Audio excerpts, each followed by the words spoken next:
Hey guys, I'm back.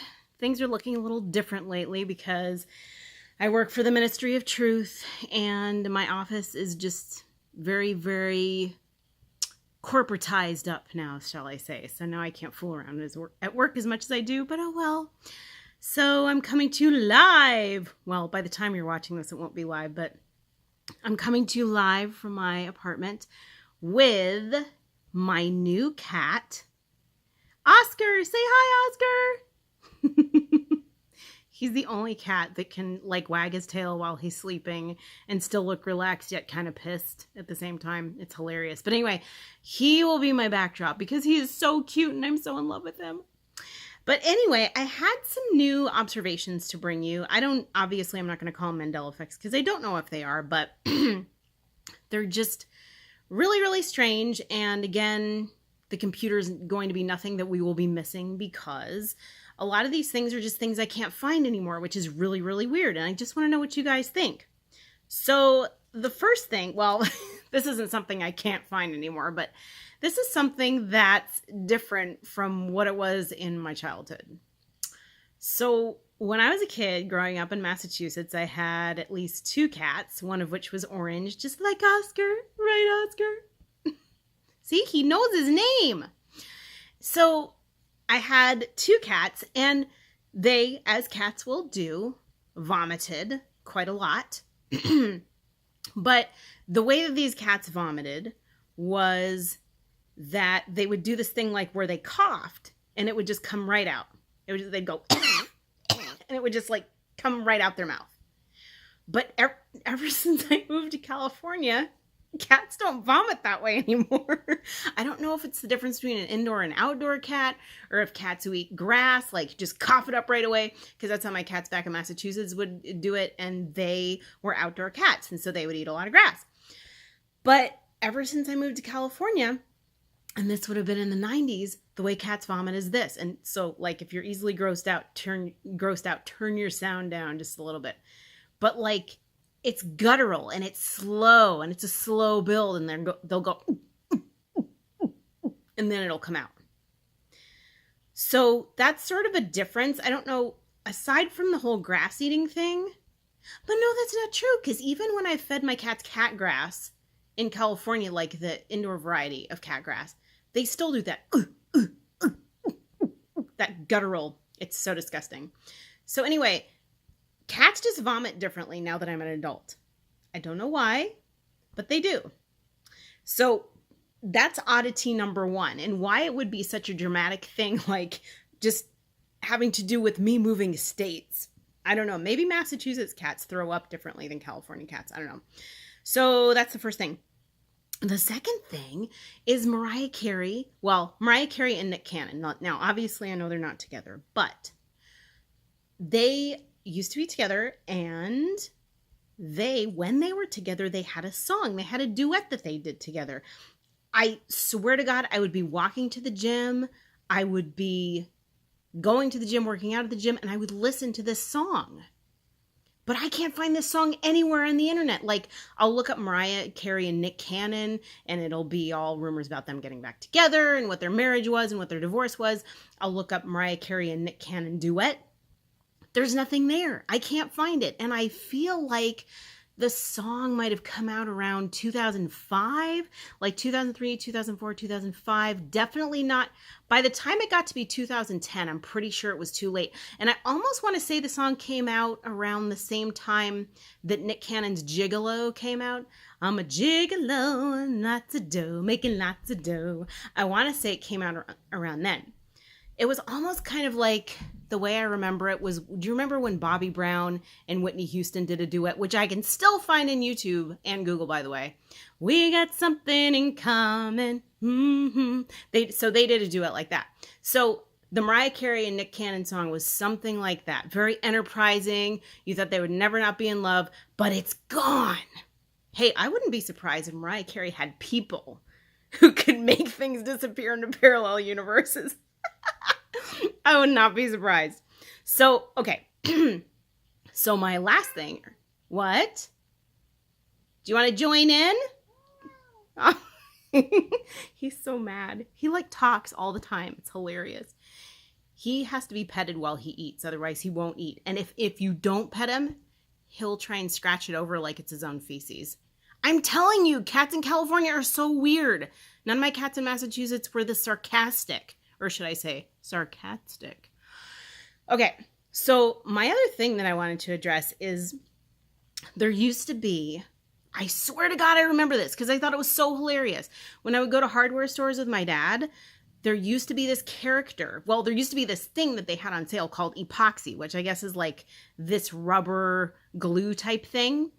Another word for it is caulking. Well, caulking. I call it caulking, even though it's actually supposed to be caulking. But caulking sounds kind of, dirty. So I always called it caulking, but it's like that, and it's epoxy. And they had a character named Epoxy Jack. And Epoxy Jack looked like this guy. Except he wasn't wearing a chef's hat or anything like that. But he was like the toothless wonder. He was so adorable. And I always remembered him. And I, for the life of me, can no longer find Epoxy Jack on the internet. You'd think that with logos and with Google and everything, like you can always find stuff that you used to know. But it was Epoxy Jack. And he was like, he was like that. Hi. Anyway, so he did. He looked like the Pillsbury Doughboy without the hat, and he had kind of a square marshmallowy head, and that's really all I remember about him. I don't quite remember how he was posed, but he was so cute and so hilarious, and I cannot find Epoxy Jack anywhere online. So there were those few things. And then another thing I wanted to say is that I know that I joke around a lot, and I think some people don't like my channel as much because I joke around a lot. And I get it. It's like you're surfing the internet and you want some serious discussion on changes or conspiracies or whatnot. And you just want the information. And I don't give it to you, damn it, because I play. And I think part of it is just that if I did not, if I did not laugh at things, then I'd be crying all the time. And, I think sometimes you just have to have a little fun. You just have to lighten it up because honestly, I just feel like the whole conspiracy theory realm and world has kind of been co-opted. I'm going to get into that in another video, but I just feel like it's been made to be more fear-mongery than it needs to be. And what I mean when I say fear-mongery is sort of like it gives you all the fear, but no solutions and no hope.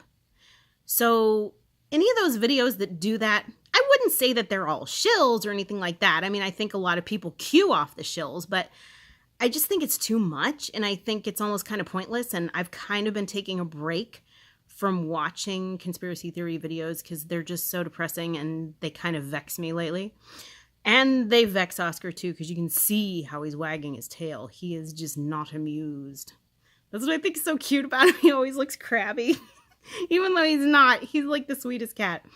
But anyway, so what I wanted to talk about is what I think of as shill channels.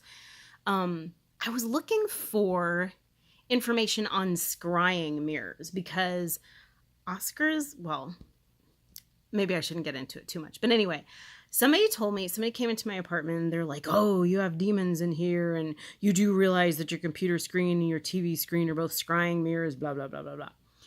So I was like, okay, that's interesting.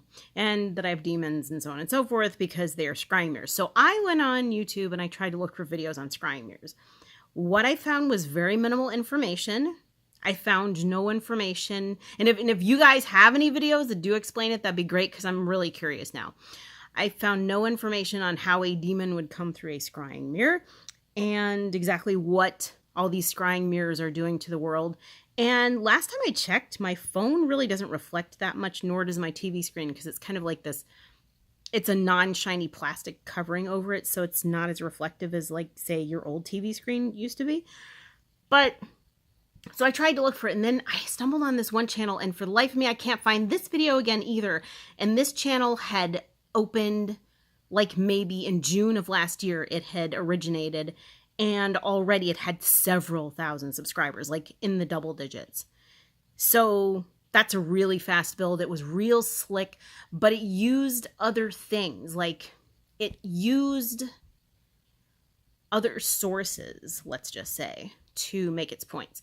So one of the main things it did was it went through a commercial starring Liam Neeson, and it was for a new phone. And it talked about the phone being a scrying mirror. And there was a lot of repetition, a lot of back and forth. They did a lot of backwards masking because I guess they wanted to scare us in that way. And backward masking bugs the crap out of me because it's like whatever you think you hear, then you'll put it over there and you'll convince people that that's what they're saying in a backwards fashion. And it's really debatable. So anyway, they had all this backwards masking. They were saying, oh my God, the world is full of scrying mirrors. Be afraid, be very afraid. And it slowed the commercial down and it played upon everyone's fears. But it didn't give you any facts. It didn't say why scrying mirrors were bad. It didn't say what you could do to protect yourself against them. And this channel was huge. And I can't even believe they got the copyrights to that full commercial. Knowing how YouTube can be about copyright material and infringement. But anyway, so I just want to say it's just been weighing on my mind a lot lately because it's just a lot of the shit that people put out in the conspiracy theory realm is fear-mongering, it's disempowering, and I'm not saying it's all disinformation, but I feel like a lot of it is half-truths, partial truths, and of course, just flat out lies. So it's just something that I feel like we should be mindful of. And that's about it. So there, I didn't tell a joke this whole time. I was being very serious about how things were too serious. And that's pretty much it. But I wanted to go through those things with you. And I love you guys all. And I hope you're having a great 2018 so far. And I don't know. That's pretty much all I have to say. Anyway, peace out. Oscar loves you, and we'll see you later.